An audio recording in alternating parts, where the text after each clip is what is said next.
नमस्कार। आप देख रहे हैं मेरा YouTube चैनल जीके मोरी 1972।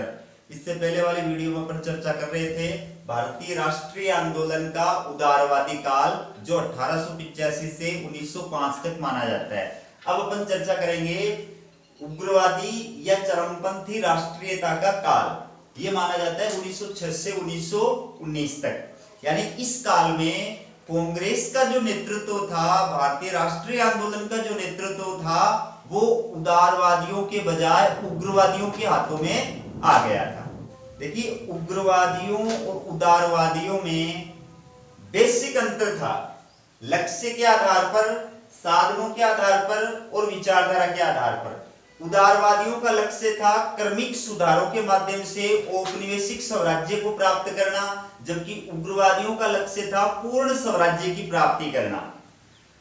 उदारवादियों के साधन थे अनुनय, विनय, याचना, ज्ञापन, शिष्टमंडल, प्रतिनिधि मंडल, वार्ता और इंग्लैंड में अपने मत का प्रचार करना। जबकि उग्रवादियों के जो साधन थे वो थे स्वदेशी, बहिष्कार,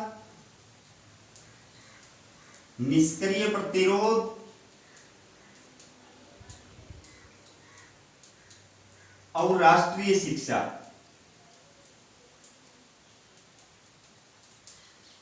तो उदारवादियों के द्वारा जो अपनाए गए साधन थे, उन साधनों को लेकर के उग्रवादियों में बहुत ज्यादा रोष था और इन साधनों की वजह से ही उग्रवादियों ने उदारवादियों को क्या कहा था?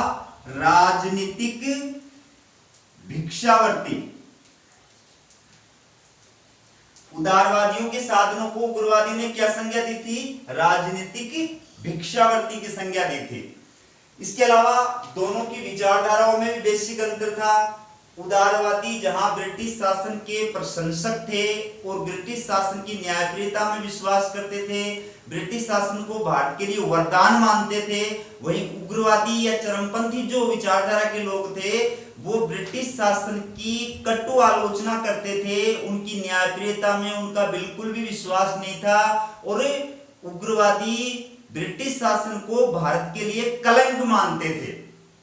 तो इस वजह से उग्रवादी और उदारवादी नेताओं में बेसिक अंतर था। इस वजह से ही कांग्रेस के अंदर जो है और विभाजन हो गया। 1907 सूरत अधिवेशन,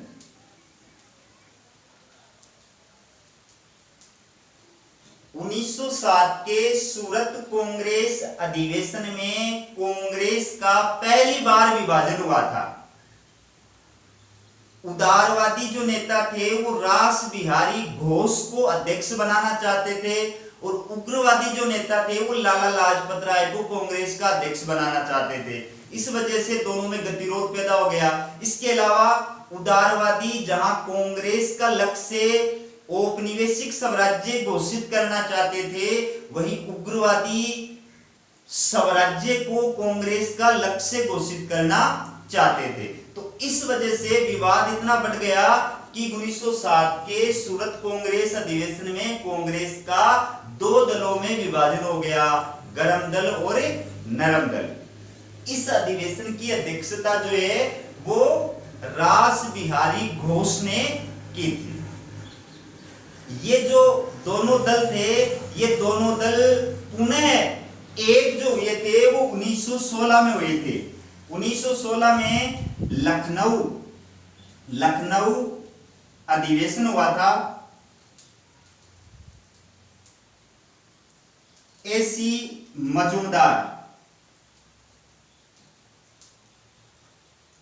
मजूमदार की अध्यक्षता में 1916 में कांग्रेस का लखनऊ अधिवेशन हुआ था।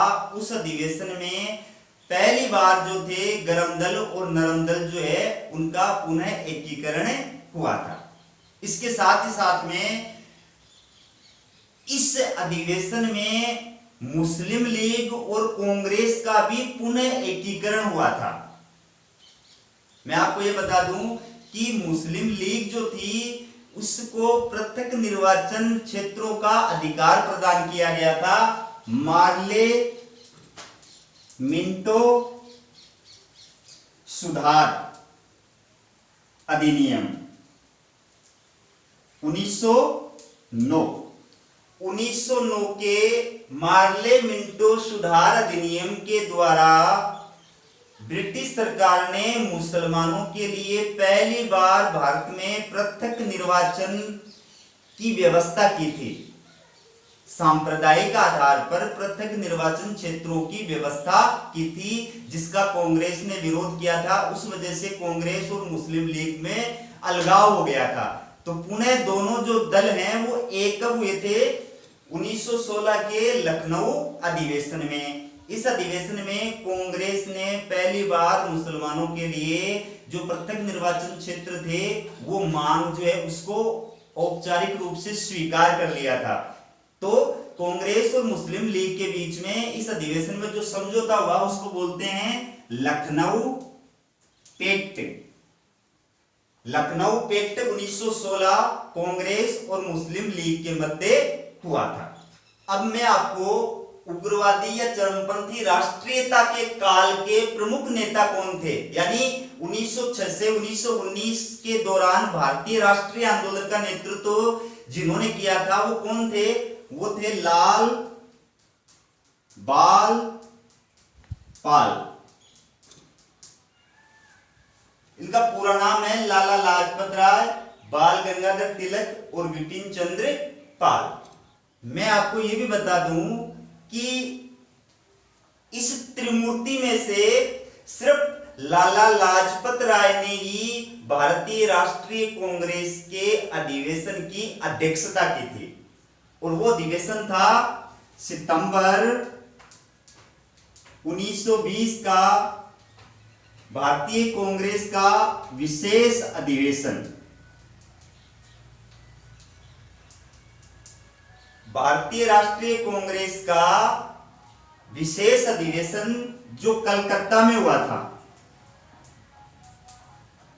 कलकत्ता कांग्रेस विशेष अधिवेशन सितंबर 1920, इस अधिवेशन की अध्यक्षता लाला लाजपत राय के द्वारा की गई थी। इसके अलावा बाकी जो गरम दल के दोनों नेता हैं उन्होंने किसी भी अधिवेशन की अध्यक्षता नहीं की थी। लेकिन मैं आपको यह भी बता दूं कि 1918 में नई दिल्ली में कांग्रेस का अधिवेशन आयोजित किया जा रहा था, जिसके अध्यक्ष के लिए तिलक को चुना गया था। लेकिन तिलक इंग्लैंड में वैलेंटाइन सिरोल के साथ केस में उलझे हुए थे, उस वजह से वो कांग्रेस के अधिवेशन की अध्यक्षता नहीं कर सके। तो उनकी जगह पर कांग्रेस की अध्यक्षता जो है वो पंडित मदन मोहन मालवीय ने की थी। यानी रोलेट एक्ट के समय, जलियांवाला बाग हत्याकांड के समय भारतीय राष्ट्रीय कांग्रेस के अध्यक्ष कौन थे? पंडित मदन मोहन मालवीय। ये वैलेंटाइन सिरोल कौन थे? ये वही थे जिन्होंने बाल गंगाधर तिलक को भारतीय अशांति का जनक कहा था। अब मैं इन तीनों नेताओं के बारे में आपको कुछ और बातें बता रहा हूं। लाला लाजपत राय, तो इनके द्वारा प्रकाशित जो समाचार पत्र है, लाला लाजपत राय के द्वारा प्रकाशित समाचार पत्र का जो नाम है वो है पंजाबी। बाल गंगाधर तिलक के द्वारा प्रकाशित जो समाचार पत्र है उसका नाम है केसरी, और विपिन चंद्र पाल के द्वारा प्रकाशित जो समाचार पत्र उसका नाम है न्यू इंडिया। ठीक है, अब अपन बात करते हैं इनकी पुस्तकें। इनकी प्रसिद्ध पुस्तकों के क्या नाम थे? तो लाला लाजपत राय की जो प्रसिद्ध पुस्तक है उसका नाम है यंग इंडिया। ठीक है, इसके बाद में बाल गंगाधर तिलक की प्रसिद्ध पुस्तक का नाम है गीता रहस्य। गीता रहस्य जो उन्होंने मांडले जेल में लिखी थी। इसके बाद में विपिन चंद्र पाल की जो पुस्तक है उसका नाम है इंडियन नेशनलिज्म। विपिन चंद्र पाल की पुस्तक का क्या नाम है? Indian nationalism. अब अपन बात करते हैं इनके नारे। इनके प्रसिद्ध नारे कौन कौन से हैं? तो देखिए, लाला लाजपत राय का प्रसिद्ध नारा था कि अंग्रेज भिखारी से सबसे अधिक घृणा करते हैं और भिखारी होता भी घृणा का पात्र है, इसलिए आओ हम बता दें कि हम भिखारी नहीं हैं। ये नारा लाला लाजपत राय का था। तिलक का प्रसिद्ध नारा आपको पता है, स्वराज्य मेरा जन्मसिद्ध अधिकार है और मैं इसे लेकर रहूंगा।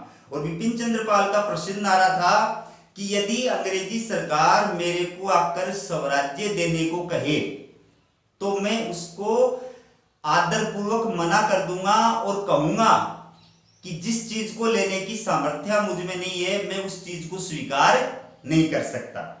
तो ये इन तीनों विद्वानों के, तीनों उग्रवादी नेताओं के प्रसिद्ध नारे थे। अब मैं आपको राष्ट्रीय आंदोलन के इस काल से जुड़ी हुई कुछ और महत्वपूर्ण घटनाएं बताता हूं। देखिए, ये काल 1906 से 1919 तक माना जाता है। तो 1906 में क्या महत्वपूर्ण घटना हुई थी? 1906 में मुस्लिम लीग की स्थापना हुई थी। मुस्लिम लीग की स्थापना 30 दिसंबर 1906 में हुई थी। मुस्लिम लीग की स्थापना 30 दिसंबर 1906 में हुई थी ढाका में। ढाका के नवाब सलीमुल्लाह खां के द्वारा मुस्लिम लीग की स्थापना की गई थी। 1919 में क्या प्रमुख घटना घटित हुई थी? जलियांवाला बाग हत्याकांड। जलियांवाला बाग हत्याकांड।